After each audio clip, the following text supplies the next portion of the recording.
जब नाश मनुज पर छाता है, पहले विवेक मर जाता है। राष्ट्रकवि रामधारी सिंह दिनकर को आज भारतीय सेना ने कोट किया।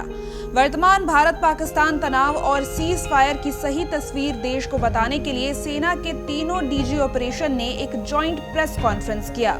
पाकिस्तान ने किस तरह आतंकवादियों का साथ दिया और कैसे पाक सैनिकों ने इसे खुद की लड़ाई बना ली, जिसका भारत ने मुंह तोड़ जवाब दिया। Air marshal A K. भारती ने बताया कि कैसे पाकिस्तान के सभी हमले को भारत के एयर डिफेंस सिस्टम ने नाकाम कर दिया।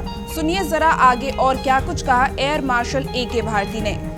We had a detailed brief on the successful joint operations that were carried out to destroy the terror infrastructure in Pakistan occupied Jammu and Kashmir as well as in Pakistan itself.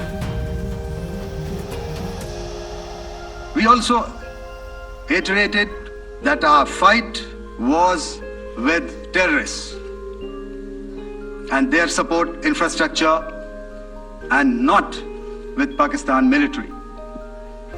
However, it is a pity that the Pakistan military chose to intervene and bat for the terrorist, which compelled us to respond in kind. दोस्तों, हमारी लड़ाई आतंकवाद और आतंकवादियों के खिलाफ थी। इसलिए 7 मई को हमने केवल आतंकवादी ठिकानों पर ही हमला किया था। पर अफसोस इस बात का है कि पाकिस्तानी सेना ने आतंकवादियों का साथ देना उचित समझा और इस लड़ाई को अपनी लड़ाई बना ली। इस परिस्थिति में हमारी जवाबी कार्यवाही अत्यंत आवश्यक थी और इसमें उनका जो भी नुकसान हुआ वे खुद इसके लिए जिम्मेदार हैं।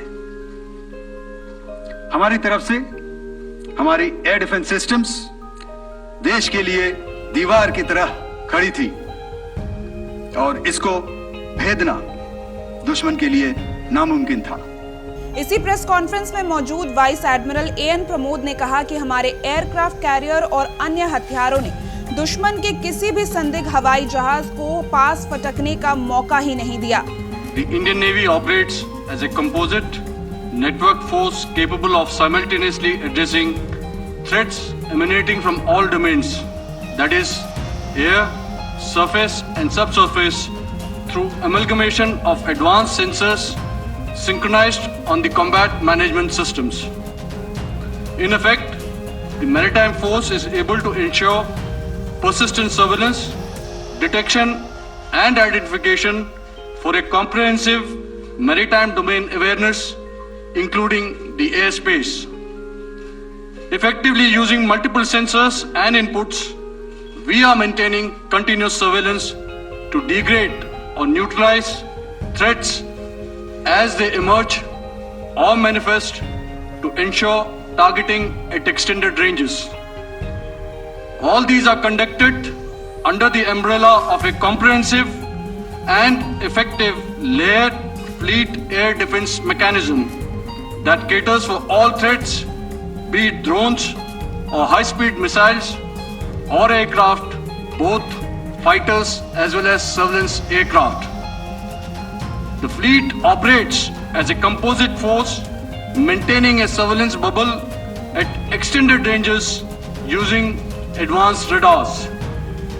Any aerial target that attempts to penetrate this bubble is detected and identified using various techniques and technologies, affording quick and clear distinction between commercial, neutral and hostile aircraft or flying objects at ranges in excess of the anticipated attack range. बहरहाल भारत पाकिस्तान के बीच में जो कुछ भी चला और देश की सेना ने जो शौर्य और पराक्रम का परिचय दिया, उससे हमारी सेना को 140 करोड़ हिंदुस्तानियों ने सैल्यूट किया। दुश्मन देश ने भी हमारी सेना को सुना और अंदाजा लगा लिया होगा कि भारत से मुकाबला कितना भारी पड़ेगा।